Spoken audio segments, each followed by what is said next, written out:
Hi, I'm Craig, and welcome back to another on-the-road video brought to you by ApplianceVideo.com.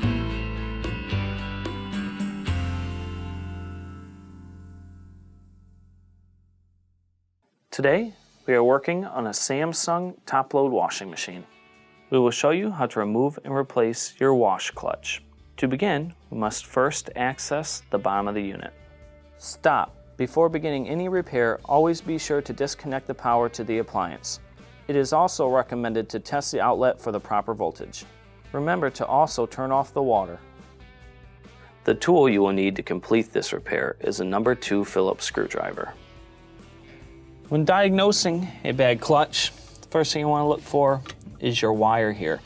These wires have a tendency to get split if maybe the transmission is too stiff or it just got weak over time, so check to make sure this is intact. Also check your wiring.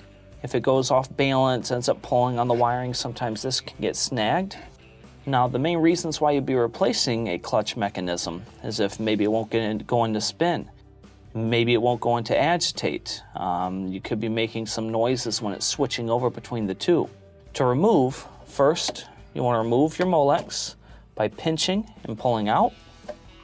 Next, underneath the white cord here, you do have a pin that have to be pulled out. Once you pull that out, you should be able to maneuver this out the top. There are 2 Phillips screws that are holding on your clutch.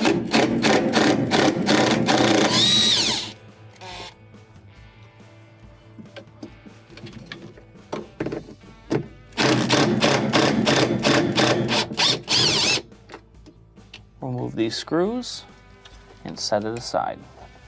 When installing your new clutch, slide it in position, reinstall the first bolt,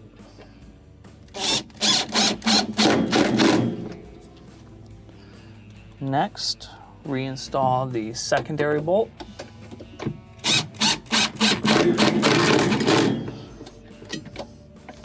slide back in your wiring harness. Next, reattach the plastic square to the transmission port. Your locking pin will have to slide in on the top of it to keep it in place. And this will complete your repair. Thank you for watching another quality video brought to you by ApplianceVideo.com.